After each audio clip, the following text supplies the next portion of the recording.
네, 여러분, 제가 이 책을 준비를 하고 또한 이 책이 출간된 다음에 많은 지인들에게 이 책에 대해서 이야기를 했더니 저에게 이렇게 말씀하시는 분이 있으셨어요. 나도 솔로? 나 솔로 아닌데 이 책 안 읽어도 되겠네 이러시더라고요. 그래서 제가 그분들에게 말씀드린 내용을 좀 전달해 드리도록 할게요. 저는 이 책이 이런 분들에게 전달되었으면 좋겠습니다. 첫 번째로 더 사랑하고 싶으신 분들, 진짜 사랑하고 싶으신 분들이 이 책을 보셨으면 좋겠어요. 그것은 무엇이냐면 여러분들 지금 커플로 계신 분들 계시죠. 커플로 한 3년, 5년, 7년 이렇게 지나다 보니까 분명히 커플인데 왠지 내 마음은 커플 같지 않다고 느끼시는 경우 있으시죠. 그런 분들 이 책을 꼭 추천드리고 싶고요. 그리고 현재 부부이기 때문에 본인이 솔로라고 생각 안 하시는 분들이 계시더라고요. 근데 제가 상담을 하다 보면 부부들이 더 많아요. 그래서 부부인데도 불구하고 왠지 싱글 같은 그렇게 외로움을 가지고 계신 분들, 그리고 부부인데 이제 돌싱을 준비하려고 계획하시는 분들이 계시다면 꼭 이 책을 제가 추천드리고 싶습니다. 그리고 두 번째는 모태솔로, 그리고 솔로, 그리고 돌싱들입니다. 자, 이분들은 사랑에 대한 아픔과 피해가 있는 분들이에요. 상처가 있는 분들일 수도 있겠죠. 이분들은 사랑에 대해서 자신감을 잃고 있는 경우가 굉장히 많이 있습니다. 사랑을 새롭게 시작하는 것 자체가 두려운 것이죠. 그런데 이런 분들께서 이 책을 읽으시고 사랑에 대해서 용기를 가지시고 또 사랑할 수 있다, 다시 사랑할 수 있다 라는 것을 확신을 가지고 앞으로 나가셨으면 좋겠어요. 사랑 포기하지 마시고요. 사랑 실패가 아니니까 두려워하지도 마시고요. 계속 사랑할 수 있다고 용기를 내보셨으면 좋겠습니다. 마지막으로 세 번째로 제가 조금 욕심을 내자면은요, 종교인들에게 한번 추천을 드리고 싶습니다. 왜냐하면 어떠한 종교 생활을 하시든지 영적으로 솔로인 분들이 많이 있다는 것을 제가 알고 있습니다. 내가 예배는 드리고 내가 기도는 드리고 내가 불공은 드리고 있지만 그러나 나는 여전히 솔로이신 분들, 영적으로 그런 분들은 이 책을 비유로 해서 내가 주인공이 되어서 한번 이 책을 읽어보셨으면 좋겠고요. 그리고 어떠한 분들은 내가 지은 죄 때문에 불안해서 내가 과연 신앙생활을 할 수 있을까? 내가 종교생활을 할 수 있을까? 내가 기도하면 응답이 될까? 이렇게 두려워하고 있는 영적인 돌싱들이 있어요. 그분들에게 이 책을 추천드리고 싶습니다. 분명히 영성을 회복할 수 있는 기회가 있을 겁니다.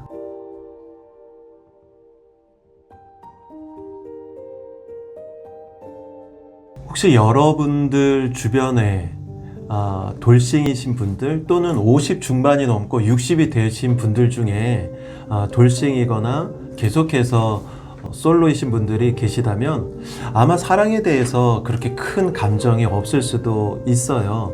그러나 저는 여러분들에게 이 사랑이라는 것을 행복이라는 커다란 관점에서 말씀을 드리고 싶습니다. 아마 우리가 제가 이름만 말씀드리면 잘 알고 있는 연예인일 수도 있는데요. 우리나라에서 최고로 유명했었던 MC이기도 하고 코미디언이기도 하고 사업가이셨던 모 코미디언이 있습니다. 그분께서 이런 인터뷰를 하신 게 생각이 나요. 어느 인터뷰에서 그분은 이제 사업으로도 성공하고 그리고 코미디언, 방송인으로서도 성공을 했기 때문에 부러울 게 없었다는 것이죠. 그런데 밤낮으로 수고하고 집에 들어갔는데 그 넓은 집에 자신을 반겨주는 사람이 아무도 없었다고 해요. 그래서 그분이 스스로 인터뷰에서 고백을 한 것이 내 나이가 60인데 나 지금 다시 사랑하고 싶습니다. 그러면서 그 방송을 보고 있는 많은 시청자분들에게 여러분 더 늦기 전에 사랑하세요, 이렇게 이야기를 하시는 것을 보았습니다. 여러분, 지금은 어쩌면 내가 편하다고 생각할지 모르고 그 편안함이 익숙함이 되었을 수도 있어요. 그러나 어느 순간 그것이 외로움으로 바뀌고 그것이 우울증으로 바뀌었을 때 감당할 수 없는 병이 되게 되는 것이죠. 때문에 지금 간절함이 없고 그리고 혼자로서의 편안함에 익숙해져 있는 분들이 계시다라면 다시 한번 이 책을 읽으시고 마음에 감동과 그리고 심장이 울렁임이 전달되었으면 좋겠다라는 생각이 듭니다. 네, 제가 감성소통 심리 트레이닝을 하면서 이런 케이스가 있었습니다. 한 부부였는데요. 물론 그 부부가 상담을 받을 때 이혼을 하고 싶다고 저에게 왔었어요. 그래서 이혼을 하는 이유에 대해서 물어봤죠. 그랬더니 아내분께서 말씀하시기를 우리 남편이 결혼하기 전에는 나만 보더니 결혼하고 나니까 조금씩 나에게서 관심이 떨어져 가는 것 같아요. 그러더니 첫째 아이를 낳으니까 귀가 시간도 늦어지고요. 술 먹고 오는 시간도 더 많아졌어요. 그런데 저희가 아기가 셋이 있거든요. 둘째를 낳았더니 남편이 더 늦어지는 거예요. 그리고 셋째를 낳았더니 아예 아기를 볼 생각은 하지도 않고 주말에도 밖으로 나가고 또는 빨간 날은 집에서 잠만 자더라.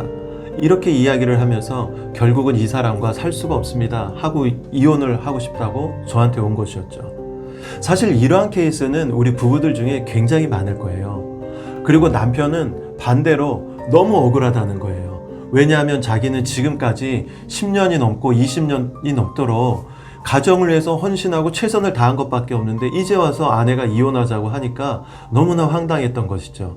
저는 이렇게 말씀을 드렸습니다. 아마 여러분들도 비슷한 상황이라면 한번 생각해 보셨으면 좋겠어요. 쉽게 말씀을 드릴게요. 여러분들은 여자와 남자가 서로 생각하는 깊이가 다르다는 거 아시죠?